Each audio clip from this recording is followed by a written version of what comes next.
자, 오늘 본문 말씀 가지고 로마서 강의 38번째 시간으로 포기하지 않으시는 하나님이란 제목으로 함께 은혜를 나누겠습니다. 함께 우리 제목을 따라 하시겠습니다. 포기하지 아니하는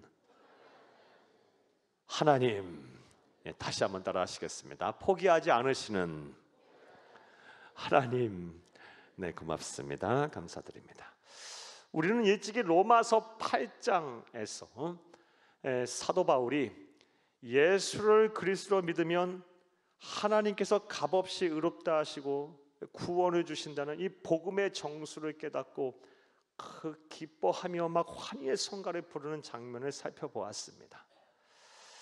그런데 로마서 9장으로 넘어가면서 이렇게 환희의 성가, 구원의 은혜에 대해서 감사와 기뻐하며 환희의 성가를 부르던 사도 바울이 로마서 9장으로 넘어가면서 바로 나는 구원받아 이렇게 기쁜데 구원받지 못한 사람으로 비롯한 이 근심과 염려, 그리고 그 근심과 염려는 고통으로 변하는 장면 또한 우리가 살펴보았습니다. 이처럼 구원의 은혜를 받은 사람들은 그 구원의 선물을 받은 아주 제대로 된 신앙인이라 한다면 첫 번째 그 구원의 은혜 속에 찾아오는 감정은 기쁨입니다. 기쁨. 나 같은 자를 하나님 구원하셨다니. 가진 것 없어도 다 가진 것 같고, 그리고 참 하루하루의 삶이 행복하고 기대가 되고 소망이 되고, 이 세상 참 힘들고 어렵게 살아도 천국이라는 이 본향을 우리에게 선물하셨으니 참 그 은혜에 감사하고 기뻐하게 돼요. 그 다음 바로 뒤이어 찾아오는 감정은 나는 구원받아 이렇게 기쁜데 구원받지 못한 사람들에 대한 영혼이 불쌍히 여김이 생겨요. 그래서 그 구원받지 못한 사람들을 향한 내 마음의 근심이 되고 그 근심은 고통으로까지 발전하게 됩니다.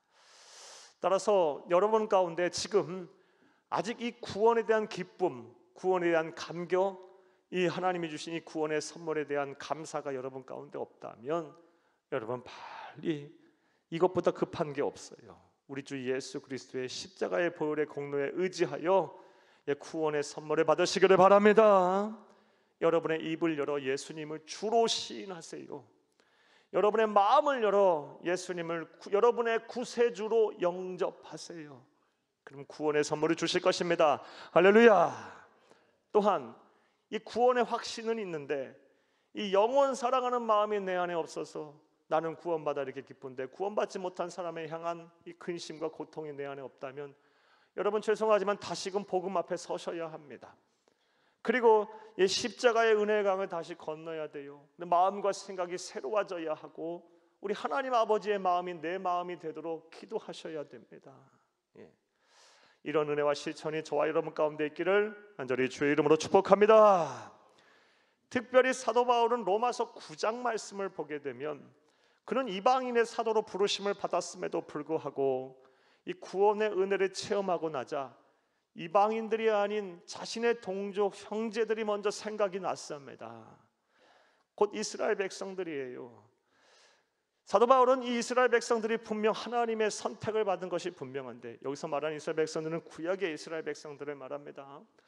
구약의 이스라엘 백성들 하나님의 선택받은 것 분명하고 많은 특권을 그래서 누린 것은 분명한데 왜 예수를 믿지 않을까? 그래서 구원으로부터 왜 멀어져 갈까를 고민하기 시작했고 성령께서 주시는 지혜를 가지고 이 이유들을 찾아내게 돼요. 그리고 그것들을 로마서 9장과 10장에 기록하였고 우리는 지난 2달 동안 이스라엘 백성들이 하나님의 선택을 받았음에도 불구하고 예수를 믿지 않아 하나님으로부터 구원으로부터 멀어져 간 그 이유들을 살펴보며 은혜를 나눴습니다. 이 또한 간단히 말씀 한번 드려보겠습니다. 먼저 사람이 하나님으로부터 구원을 받으려면 이 구원적 선택을 받아야 하는데 이스라엘 민족이 민족 단위로 받은 선택은 구원적 선택이 아니라 하나님의 나라를 이 땅에 이루고 우리 주 예수 그리스도를 이 땅에 오시게끔 하려는 사명적 선택이었다라는 것입니다. 민족 단위로 받은 선택은 구원적 선택이 아니고 사명적 선택이라는 겁니다. 따라서 아브라함의 자손 이스라엘이라고 해서 다 구원을 받는 것이 아니라는 것입니다. 그 가운데 구원적 선택을 받은 사람들만 구원을 받은 것이고 따라서 모든 사람이 다 구원받지는 않았다라는 결론에 이르게 됐어요. 또 다른 이유, 사도 바울이 찾은 또 다른 이유는 구약의 이스라엘 백성들의 이 구원에 이르는 방법, 구원에 이르는 지식, 구원에 이르는 진리가 잘못됐다라는 것입니다. 그들은 구원을 향해서 아주 열심히 노력했지만 그들의 열심이 잘못된 열심이라는 것입니다. 즉 구원에 이르는 유일한 방법, 유일한 진리는 우리 주 예수님을 구세주로 믿는 것입니다. 믿음으로 말미암아 의롭다 하심을 받는다. 이 방법밖에는 없는데 그들은 이 자신의 구원을 위해서 율법을 온전히 지키는 행위로서 구원에 이를 수 있다고 생각했어요. 잘못된 구원의 방법이었어요. 따라서 구원을 향해 열심을 품으면 품을수록, 열심을 내면 낼수록 그들은 오히려 하나님으로부터 멀어져 가고 구원으로부터 멀어져 갔다라는 것입니다. 사랑하는 여러분, 우리 또한 바로 알고 바로 믿고 바로 전하는 저와 여러분이 되어야 할 줄로 믿습니다.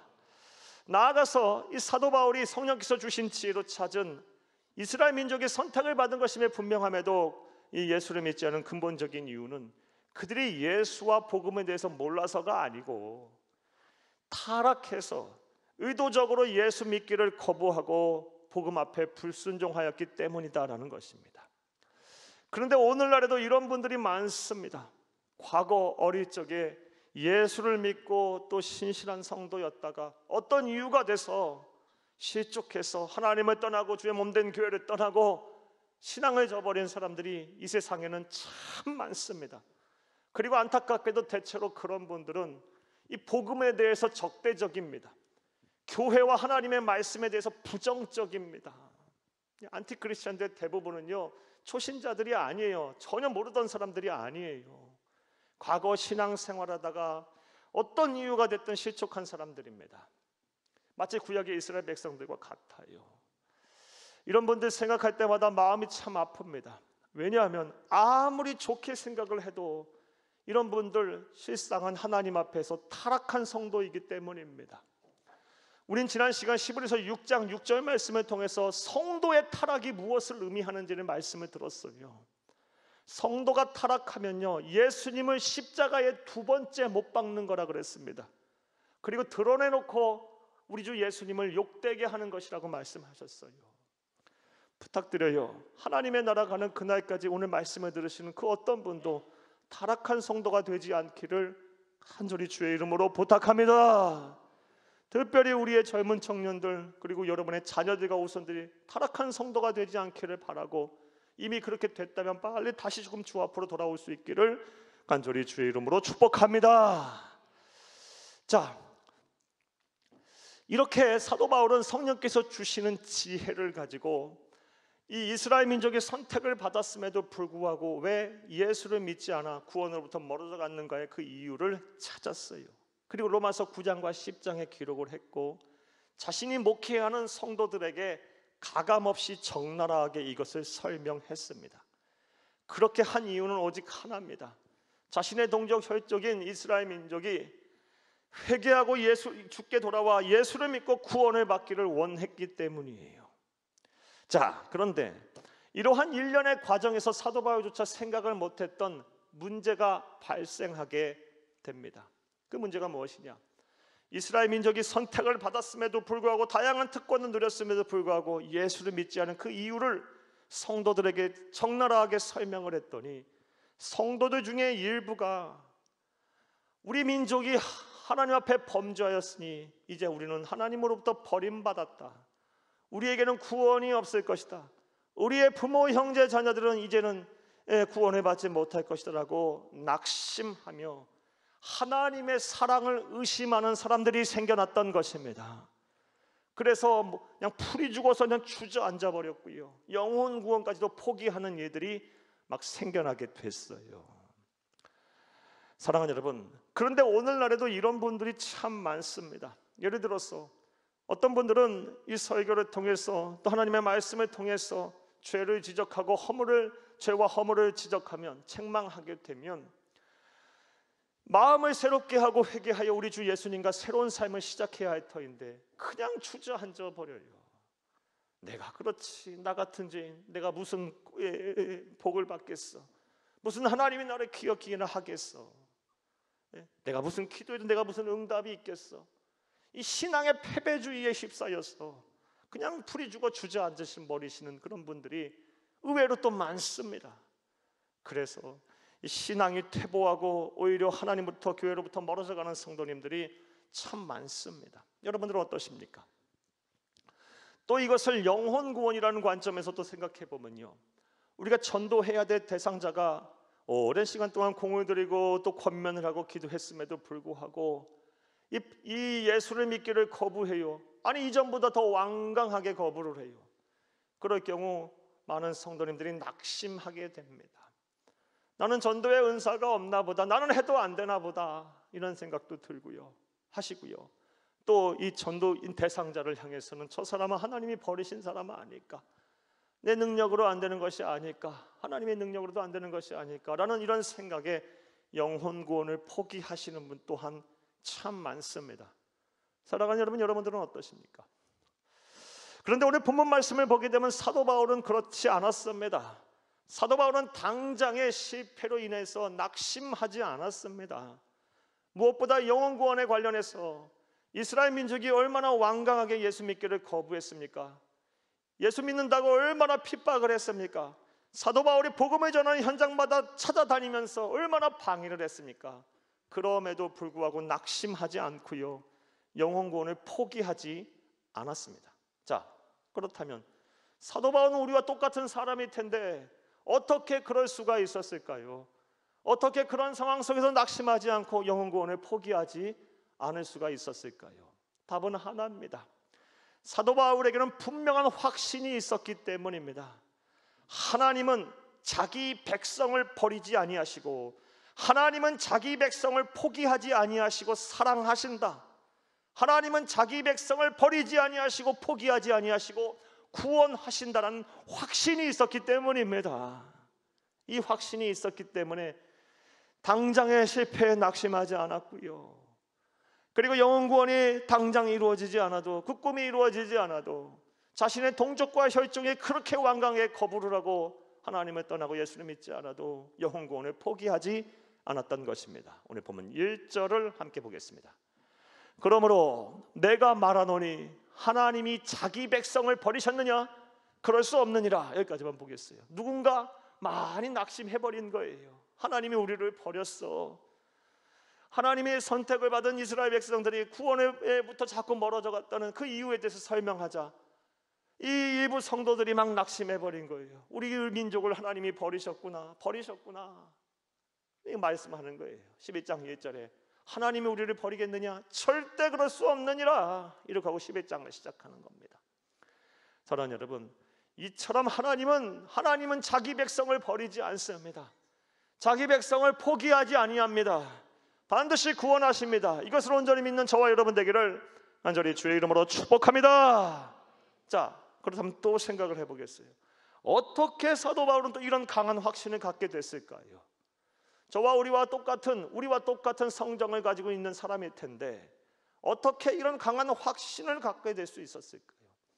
오늘 본문 말씀을 보게 되면 그가 강한 확신을 갖게 된 두 가지의 근거를 제시하고 또 설명을 하고 있습니다. 첫 번째, 그가 제시하고 있는 근거는 사도 바울이 자기 자신의 구원 사건입니다. 오늘 본문 1절을 함께 읽겠습니다. 다시 읽겠습니다. 그러므로 내가 말하노니 하나님이 자기 백성을 버리셨느냐? 그럴 수 없느니라. 나도 이스라엘인이요 아브라함의 씨에서 난 자요 베냐민 지파라. 아멘. 1절 하반절에 나도 이스라엘인이요 아브라함에서 씨에서 난 자요 베냐민 지파라. 단순히 사도 바울의 출생 신분을 소개한다고 생각하면 안 됩니다. 1절 하반절에 참 많은 뜻이 내포되어 있어요. 나를 봐라, 나도 아브라함의 자손이고 이스라엘 혈통이다. 내가 예수를 믿기 전 유대교회 얼마나 열심이었고 얼마나 예수 믿는 자를 핍박하였던 자냐, 내가 얼마나 악랄하게 예수 믿는 자를 핍박했던 사람이냐, 그런 나조차도 하나님이 구원하시지 않았느냐, 이 말이에요. 1절의 말씀은요. 이처럼 사도 바울과 같이 악한 자였더라도 하나님은 그의 사랑하는 자기 백성을 포기하지 아니하시고 반드시 구원하세요. 사랑하세요. 사도 바울은 자기 자신의 구원의 사건을 통해서 이 확신을 갖게 된 겁니다. 사랑하는 여러분, 저와 여러분 또한 이 믿음 변치 않아야 할 것입니다. 하나님은 나를 버리지 아니하신다. 나를 포기하지 아니하신다. 나를 사랑하신다. 나를 구원하신다. 이 믿음이 여러분 가운데 온전하기를 다시 한번 간절히 주의 이름으로 축복합니다. 사도 바울이 또 강한 확신을 갖게 될 수 있었던 근거, 또 오늘 본문 말씀에서 제시하고 있는 두 번째 근거는 구약의 엘리야 시대의 사건입니다. 사랑하는 여러분, 구약에는 이스라엘 민족의 역사가 기록이 되어 있습니다. 하나님은 수많은 민족과 열방 가운데 히브리 민족, 이스라엘 민족이라는 민족을 선택해서 그들의 역사 속에 들어가셨고 그들의 역사 속에서 활동하셨고 구속사를 이 장을 여셨어요. 그게 구약의 말씀이에요. 따라서 구약 성경에는 특별히 이스라엘 민족의 역사가 기록이 되어 있습니다. 이 역사를 살펴보면 민족 단위로, 국가적 단위로 하나님 앞에 범죄해서 때로는 마치 하나님으로부터 버림을 받았던 같이 생각이 되는 시기가 있었어요. 영적인 암흑기가 종종 이스라엘 역사 속에 있었어요. 그 대표적인 예가 북왕국 이스라엘의 제7대 왕인 아하방 시대였어요. 아하방 시대는 그의 왕비였던 이세벨이라는 여인과 함께 이 두 왕과 왕비가 주도적으로 우상 숭배를 조장했어요. 전 국민이 다 예수를 하나님을 믿는 것이 아니고 우상을 숭배했어요. 바하 신을 섬겼고 아세라 신을 섬겼고요. 퇴폐적이고 음란한 문화가 그냥 가득했고요. 불의가 판치는 사회였어요. 자, 영적인 암흑기예요. 마치 하나님으로부터 버림받았다고 생각이 될 정도의 시기였어요. 그러나 하나님은 그런 그때 또한 하나님은 사랑하셔서 엘리야라는 선지자를 그들에게 보내셨고 회개를 종용케 하셨어요. 자, 그런데 엘리야가 사역을 하면 할수록 오히려 더 나빠지는 거예요. 상황이 안 좋아지는 거예요. 심지어 엘리야 자신이 느끼기에 자기 빼고는 아무도 하나님을 믿지 아니하는 것 같아요. 얼마나 괴롭고 힘들었겠어요. 그래서 하나님 앞에 하소연해요. 하나님 나만 남았어요. 그 내용을 보면 3절에 나옵니다. 3절을 함께 읽겠습니다. 주여, 그들이 주의 선지자들을 죽였으며 주의 제단들을 헐어버렸고 나만 남았는데 내 목숨도 찾나이다 하니. 엘리야가 이렇게 부르짖고 있어요. 하나님, 우리 사회, 우리나라, 우리 민족 가운데 다 하나님을 떠났고 나밖에 안 남았어요. 하나님, 또 나 또한 죽이려고 해요. 이러한 엘리야의 부르짖음에 하나님은 어떻게 대답하셨을까요? 놀라운 대답을 하십니다. 보면 4절을 함께 읽겠습니다. 그에게 하신 대답이 무엇이냐? 내가 나를 위하여 바알에게 무릎을 꿇지 아니한 사람 7,000명을 남겨두었다 하셨으니. 엘리야의 보기엔 자기밖에 안 남았다고 생각했어요. 사회가 너무 악하니까요. 우상숭배가 만연하니까요. 그러나 하나님은요, 그런 사회 속에서 자기 백성이 있으셨어요. 7,000명을 남겨놓았다. 이 말씀을 듣고 나서 엘리야가 어땠을까요? 하나님 앞에 투정 부린 거에 대해서 막 부끄러웠을 거예요. 또 안심도 됐을 거예요. 이와 같이 이 구약의 엘리야 시대의 사건, 폐역하고 음란하고 죄가 많고 우상숭배가 가득한 사회 속에서도 하나님은 7,000명이라는 사람을 남겨놓음으로 자기 백성은 반드시 구원하시고 자기가 선택하신, 당신께서 선택하신 자는 살아 끝까지 사랑하신다는 것을 보여주셨어요. 이러한 예들을 통해서 사도 바울은 강한 확신을 갖게 된 것입니다. 사랑하는 여러분, 우리 또한 이 믿음이 변치 말아야 되겠어요. 하나님은 자기 백성을 사랑하십니다. 끝까지 사랑하십니다. 버리지 아니하십니다. 포기하지 아니하십니다. 이를 온전히 믿는 저와 여러분 되기를 간절히 주의 이름으로 축복합니다. 한번 따라해 보시겠어요? 하나님은 자기 백성을 버리지 아니하십니다. 포기하지 아니하십니다. 끝까지 사랑하십니다. 할렐루야. 오늘 이 믿음이, 이 말씀을 여러분 하나님이 주신 음성으로 듣고 하나님이 여러분에게 강하게 호소하는 하나님의 호소로 들으시기를 간절히 주의 이름으로 부탁합니다. 자, 이제 이런 내용을 바탕으로 오늘 본문 말씀을 좀 더 구체적으로 살펴보겠어요. 우리를 사랑하셔서 우리를 포기하지 아니하시고 사랑하시는 하나님 앞에, 그렇다면 우리가 어떻게 행동을 해야 할까요? 우리는 어떠한 반응을 그에게 보여드려야 할까요? 오늘 본문에서 사도 바울은 우리에게 어떠한 권면의 말씀을 할까요? 자, 이제부터 따라하시겠습니다. 첫째로, 내가 하나님이 작정하여 구원하시려는 남은 자임을 온전히 믿어야 합니다. 우리를 사랑하셔서 우리를 포기하지 아니하시고 버리지 아니하시는 그 사랑의 하나님 앞에서 우리가 어떠한 반응을 보여야 하느냐, 어떠한 행동을 해야 하느냐. 사도 바울의 권면은 내가 다른 사람이 아닌 내가 하나님이 작정하여 구원하시라는 남은 자임을 온전히 믿어야 한다. 이 남은 자라는 믿음을 가져야 한다는 것입니다. 자, 오늘 참 중요한 개념들을 여러분 말씀드릴게요. 남은 자라는 개념은 여기 꼭 기억하셔야 돼요. 성경에 전반적으로 많이 나와요. 자, 사랑하는 여러분, 앞서 설명한 대로 아합 왕 시대와 같이 그렇게 영적인 암흑기에도 하나님은 7,000명이나 되는 남은 자를 남겨놓았어요. 하나님이 구원하시려는 바알에게 무릎 꿇지 않고 입 맞추지 아니하는 그런 경건한 자들을 남겨놓으셨어요. 버리지 않았어요. 포기하지 않았어요. 이것은 바울의 시대 때도 마찬가지고 지금도 그래요. 아무리 사랑이 식고 우상숭배가 만연하고 폐역하고 음란하고 죄가 많은 시대라 할지라도 이 안에는 분명 남은 자들이 있어요. 하나님은 자기 백성을 포기하지 아니하시니까요. 오늘 보면 5절을 함께 읽겠습니다. 그런즉 이와 같이 지금도 은혜로 택하심을 따라 남은 자가 있느니라. 남은 자가 있느니라. 자, 그렇다면 이 남은 자가 누굴까요?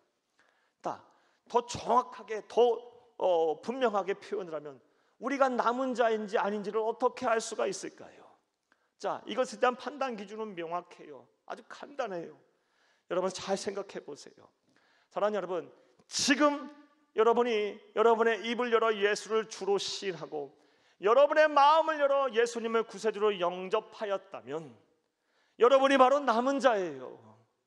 내게 주신 모든 것이 하나님의 은혜의 산물이고 주신 자도 하나님이시고 거두시는 자도 하나님이시기에 내 모든 남은 세계를 도와 예수와 복음을 위해 살리라, 이런 결심이 내 안에 서 있다면 내가 바로 남은 자예요. 사랑하는 여러분, 이 세상에 귀한 것 참 많아요. 하지만 그 귀한 그 모든 것보다 우리 주 예수님이 더 귀하다라는 이 신앙 고백을 할 수 있다면 그 사람이 바로 남은 자입니다. 사랑하는 여러분, 여러분들은 남은 자이십니까? 남은 자임을 믿으시기를 간절히 주의 이름으로 축복합니다.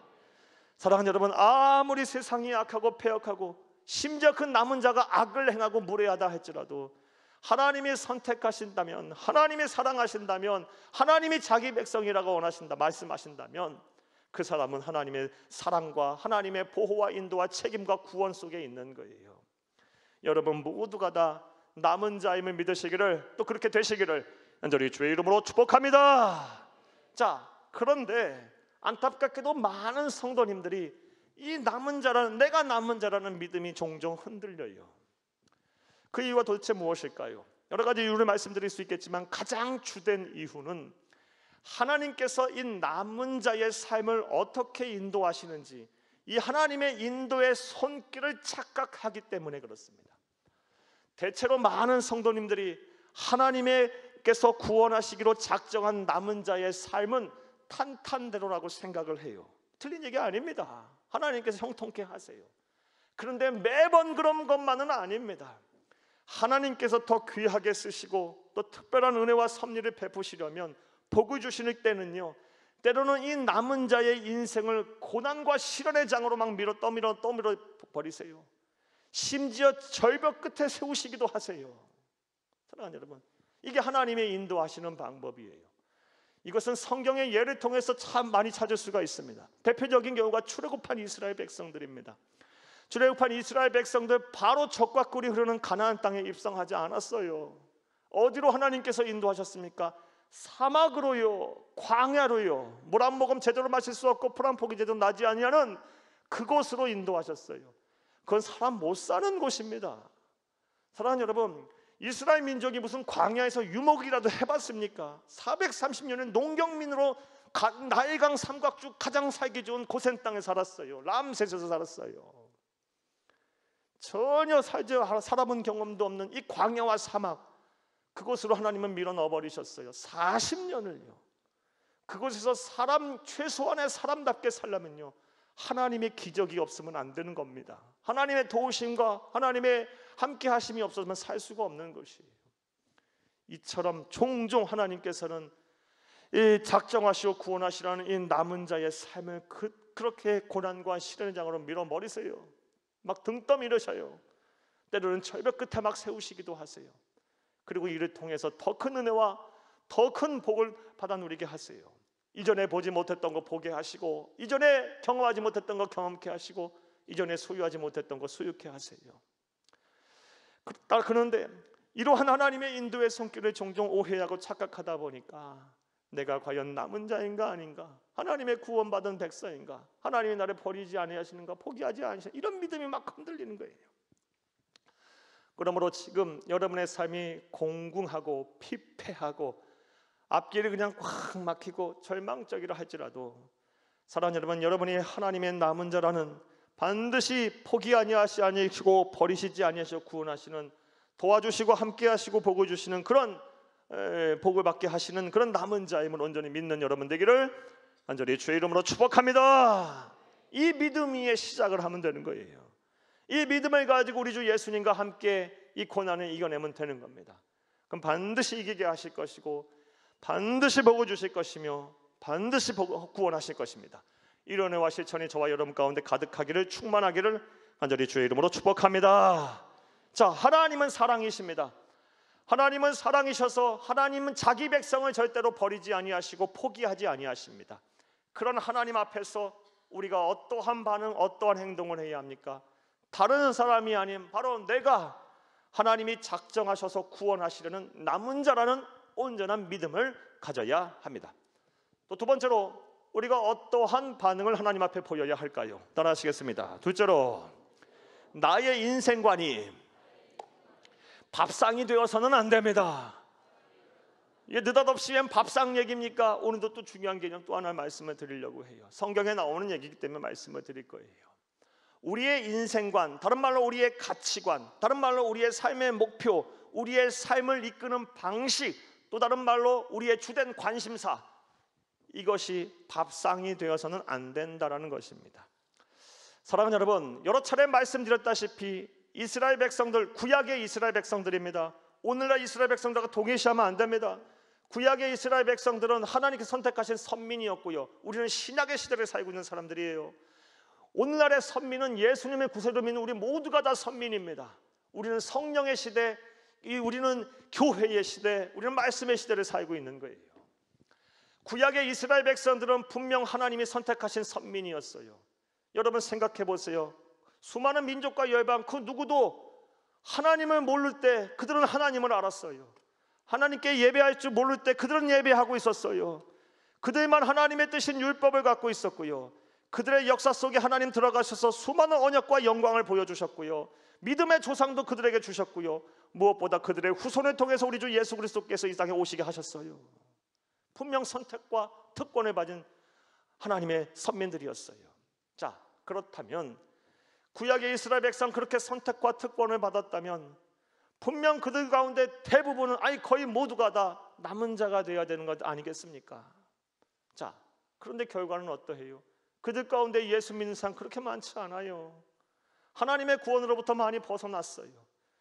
그 이유를 오늘 본문에서 사도 바울이 이야기를 하고 있어요. 7절과 8절을 함께 읽겠습니다. 그런즉 어떠하냐? 이스라엘이 구하는 그것을 얻지 못하고 오직 택하심을 입은 자가 얻었고 그 남은 자들은 우둔하여졌느니라. 이 7절의 뒤에 남은 자들은 앞에 남은 자하고 달라요. 남은 자에서 벗어난 남은 자를 말하는 겁니다. 우둔하여졌느니라. 8절 읽습니다. 기록된 바 하나님이 오늘 그들에게 혼미한 심령과 보지 못한 눈과 듣지 못할 귀를 주셨다 함과 같으니라. 아멘.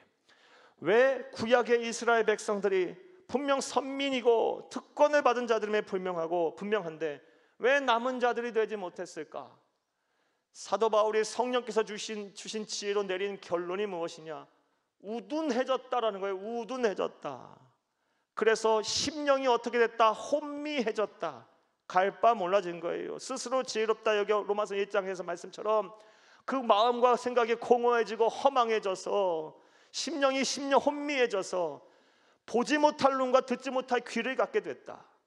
영적으로 눈이 어두워지고 귀가 꽉 막혀져 버린 거예요. 그래서 구원에 이르는 진리인 예수가 오셨음에도 그 예수를 보지 못하고 예수를 듣지 못했던 것입니다. 그래서 남은 자가 못 됐다는 겁니다. 이해되셨습니까? 사랑하는 여러분, 자, 그러면 또 생각을 해봐요. 왜 이스라엘 백성, 구약의 이스라엘 백성, 그 선민이었던 사람들이 이 지경에까지 이르게 됐을까요? 왜? 분명 선택과 분명 특권을 받았음에도 불구하고 왜 그들의 생각은 우둔해졌고 그들의 심령은 혼미해졌으며 그들의 영적인 눈은 어두워졌고 그들의 영적인 귀는 꽉 막혀져 버렸게 됐을까요? 그래서 남은 자들이 못 됐을까요? 오늘 본문 9절과 10절에서 사도 바울이 이것을 설명하고 있어요. 9절과 10절을 함께 읽겠습니다. 또 다윗이 이르되 그들의 밥상이 올무와 덫과 거치는 것과 보응이 되게 하시옵고 그들의 눈을 흐려보지 못하고 그들의 등은 항상 굳게 하옵소서 하였느니라. 아멘. 이 9절과 10절은 자, 오늘 본문 참 어려운 얘기예요. 9절과 10절은 이 다윗의 시편 69편 22, 23절을 사도 바울이 그대로 인용한 말씀이에요. 자, 그런데 이 9절 말씀에 보면 밥상이라는 내용이 나와요. 여기서 말하는 밥상은 상징적인 표현인데 일반적으로 세상 사람들이 추구하는 육적인 가치, 육적인 욕구를 말해요. 일반적으로 예수와 상관없이 사는 사람들 어떠한 세상적인 욕구를 갖고 삽니까? 쉽게 말해 인생관이 무엇입니까? 가치관이 무엇입니까? 사는 목적과 이유가 무엇입니까? 돈 많이 벌고 진수상찬 호의호식하며 편하고 행복하고 쾌락을 누리며 살기 위함이 이것 아니겠어요? 이게 밥상이에요. 이게 밥상. 예. 자, 그런데 구약의 대표적인 남은 자였던 다윗이 뭐라고 이야기하고 있어요? 그들의 밥상이 멸망과 하나님의 심판으로 이르는 올무와 덫이 되게 해달라 그러고 있어요. 예. 따라서 하나님의 선택을 받아 하나님의 사랑을 받고 있는, 그래서 남은 자가 된 우리들 또한 이 일반적인 세상 사람들이 추구하는 가치인 밥상을 추구하고 살면, 그것이 삶의 목표가 되고 그것이 삶의 가치관이 되면 인생관이 되어버리면 우리 또한 어떻게 된다는 것입니까? 그것이 우리의 구원의 발목을 잡을 것이고, 그리고 우리가 그것이 우리의 불행과 우리의 멸망으로 이끄는 올무와 덫이 된다는 것입니다. 그리스도인들은, 남은 자들은 세상을 사는 방법이 달라야 합니다. 우리의 가치관이 바뀌어야 돼요. 세상 사람들과 똑같이 살면 이 세상을 사는 동안 돈과 명예와 재물을 추구하고 그것이 내 삶의 오로지 목적이 되고 호의호식 진수성찬을 누리면서 그냥 쾌락을 누리는 삶을 살기를 원한다면, 그게 내가 사는 이유라고 한다면, 밥상을 추구하고 사는 것이 내 인생관이라면 과거 구약의 이스라엘 밟았던 그 전철을 밟게 되는 거예요. 하나님의 선택과 하나님의 특권을 받았음에도 불구하고 그것이 올무가 되고 덫이 돼서 구원에 이르지 못할 수도 있고요, 하나님의 사랑으로부터 멀어질 수도 있는 겁니다. 우리의 인생관이 바뀌어야 한다. 이것이 바로 우리를 사랑하셔서 우리를 버리지 아니하시고 포기하지 아니하시는 하나님 앞에서 우리가 취해야 할 행동임을 믿으시기를 다시 한번 간절히 주의 이름으로 축복합니다. 자, 그렇다면 우리의 인생관이 어떻게 변화해야 할까요? 어떠한 모습으로 달라져야 할까요? 일단 밥상을 추구하면 안 돼요. 그것이 우리의 구원의 발목을 잡고 우리의 불행과 우리의 멸망의 올무와 덫이 될 것이니까요. 자, 어떻게 변화해야 할까요? 우리 주 예수님께서 이것에 대한 답을 이 세상에 계시는 동안 주셨어요. 요한복음 6장 27절 말씀을 보게 되면 너희가 썩어질 양식을 위하여 일하지 말고 썩어지지 아니하는 영원한 것을 위하여 일하라 그랬습니다. 썩어질 양식이 뭐예요? 여러분, 이 세상에 존재하는 것 대부분 다 없어져요. 지금 내 손에 있다고 해도 그 다음날 내 손에 있는 것이 아니에요. 여러분, 하나님의 나라 갈 때 가지고 갈 거 하나도 없어요. 그것이 무엇이 됐든 간에 그건 썩어질 양식이에요. 물론 그것들도 우리가 포기해서는 안 돼요. 하찮게 생각해서는 안 돼요. 우리가 이 세상 사는 동안 돈과 재물 필요하고요, 건강도 필요하고요, 명예도 필요해요.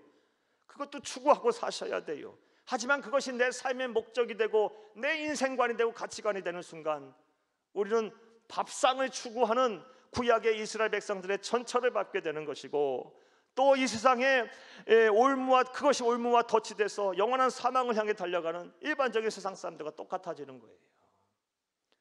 이 세상에 살지만 우리는 썩어지지 않는 영원한 것을 추구하고 살아야 되는 사람들입니다.